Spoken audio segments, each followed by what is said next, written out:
It doesn't matter what type of job you have. Once in a while, we all have a task or project that is complex or challenging, or maybe it involves dealing with a difficult person that even the thought of starting it seems daunting. So we don't do it. This is sometimes referred to as the ostrich effect. The ostrich effect is a cognitive bias that describes how people tend to avoid difficult information or situations that may cause psychological discomfort. In day-to-day life, for example, someone may be avoiding looking at their bank account because they're financially behind. At work, I used to put off calling this one person because every time we had a call or a meeting, they spoke for such a long time and I just felt like it was not productive, so I always avoided calling them. These days, I prefer to tackle that challenging thing first. Just like it's better for the person who's financially behind to actually take a step back, look at their bank account, assess the situation, and perhaps implement some steps to improve their financial well-being, such as create a budget, for example. I find it's better for me to do that difficult thing first, so I don't have to think about it or stress about it during my free time. With a difficult person, I thought to myself, how can I make working with them more enjoyable, or at the very least more palatable? So I set some rules. The first one, I set meetings for 15 minutes, and that forced us both to be productive with our time. And the second one, I asked that person to send me an agenda beforehand. This helped ensure that we both left the meeting with a sense of accomplishment as opposed to confusion. Number 2, no procrastinating. Have you ever put off a task until the last minute, even though in the end it only took you a few hours to complete?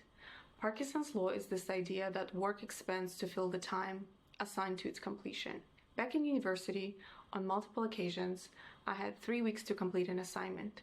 Yet I was unproductive for the majority of that time, and instead did all my work last minute and pulled an all-nighter on multiple occasions. And in the beginning of my career, I had the same bad habit, maybe to a different extent, but oftentimes I had a project that I had 2 weeks to complete, I was unproductive, and then stressed myself out and completed the project last minute. These days, when I'm assigned a project, instead of thinking how much time I have to complete it, I ask myself how much time I actually need, and then I set a deadline. If you're doing the same, you may want to set 2 deadlines.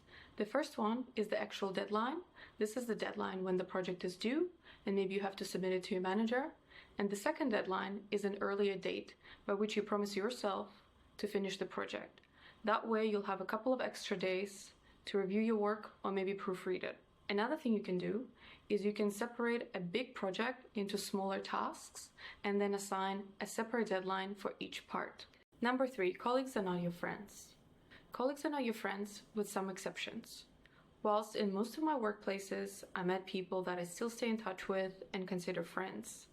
In most cases, people that you work with are circumstantial friends, meaning you wouldn't be friends with them if it wasn't for the fact that you're working together. Also, work friendships can get murky, especially if both people are going after a promotion or both people are asking for a salary increase at the same time. And we all know that in most companies these days, the budget for salary increases is extremely limited. And let's say one person gets ahead. Surely the other person won't be happy, and that may create a feeling of resentment and animosity. One of my friends was really unhappy with the salary at her then current workplace. And so she casually mentioned that she's underpaid and she's looking for a new job to her colleagues during lunchtime. She didn't think too much about it. But after a couple of days, out of nowhere, her manager wanted to speak with her. And during that meeting, the manager said, "Oh, rumor has it you're thinking of leaving. I thought you were happy." After I heard that story, that really cemented this idea that people that you work with are not your friends. It's best not to share any personal information with them, especially if it relates to you leaving your current workplace. Same rule applies to people who are maybe not in your immediate team, but you work colleagues that work in a different department. If you get too close with someone from a different department, unless that person is truly your friend, in my experience, they tend to be a bit too pushy. For example, that person may start following up with you on Monday about something that they ask you to do on Friday afternoon. So the bottom line is, it's best to avoid sharing any personal information with any of your colleagues unless you truly trust them. Saying no to pointless meetings. Have you ever joined a meeting and then realized after it's been 30 minutes that you have no idea what's going on? The other people are speaking and you're just asking yourself, why was I invited to this meeting in the first place? A lot of meetings are a waste of time. But there's some things you can do.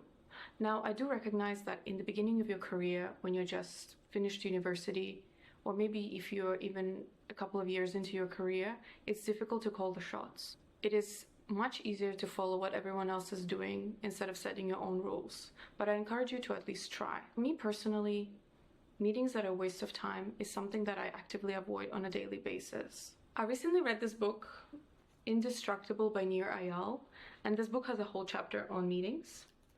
The author in this book says that the primary objective of most meetings should be to gain consensus around a decision, not giving the meeting organizer forum to hear themselves think. And honestly, I couldn't agree more. There are two suggestions that you may want to use that are covered in this book. The first one, the meeting organizer must circulate an agenda.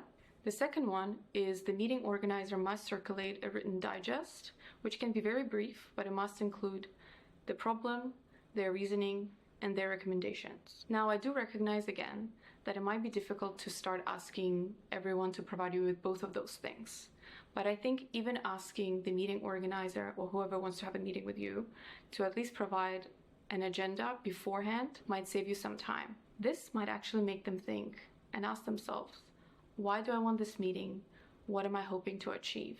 If you're still uncomfortable, you may want to try a soft approach in the beginning. Instead of telling the meeting organizer or whoever wants to have a meeting with you, you must send me an agenda, you may want to say something along the lines of, hi, whoever, I hope you're doing well. Confirming that I'm available for a meeting on Thursday at 4 p.m. If possible, could you please share an agenda outlining the issues beforehand? This will help me effectively prepare for the meeting. Kind regards. And the last one, number 5. Build a life outside your job. I once read this article in the Harvard Business Review, and in this article, the author included a comment from someone who is an executive or senior executive. And I'll read this comment to you. It's on my phone. I had a business trip canceled and free time out of nowhere. I went home on a beautiful summer day, and as I pulled into my driveway, I realized my family was scattered doing their things, and I had no friends to reach out to or hobbies that I had once loved. I sat in the car for more than an hour, thinking about how I had gotten to that point. You don't actually need to be a senior executive to relate to this comment.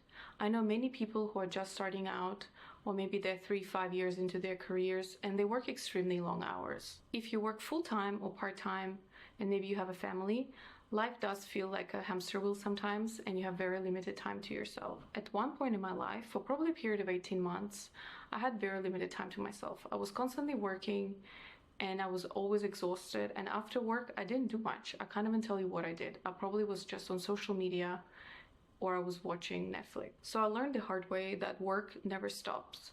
There will always be something to do. These days, I approach work differently, and I do recognize that in some industries, it's more difficult to do than others. For example, now I work in-house, and my work-life balance is definitely much better. Maybe if I was in private practice, these things wouldn't be possible. But I start each workday in the morning, checking my email, and then writing down my to-do list for that day. I identify the things that I want to complete that day, things that I want to complete by the end of the week because they can wait, or even the things that need to be completed by the end of next week. And yes, my to-do list is dynamic, and sometimes urgent things come up and I have to incorporate them somehow and finish them on that day. But generally, I follow my to-do list. Another thing that I do is, let's say it's towards the end of the workday and I still haven't completed something. I ask myself, does this thing actually need to be completed today? Will anything change if I do it now instead of tomorrow morning? And if the answer is no, then the rest of the evening is my free time that I use to cook, enjoy my hobbies, or spend time with friends and family. And those were 5 lessons from me that I learned in corporate, working multiple corporate jobs over the years. I hope you found this useful. Thank you so much for watching.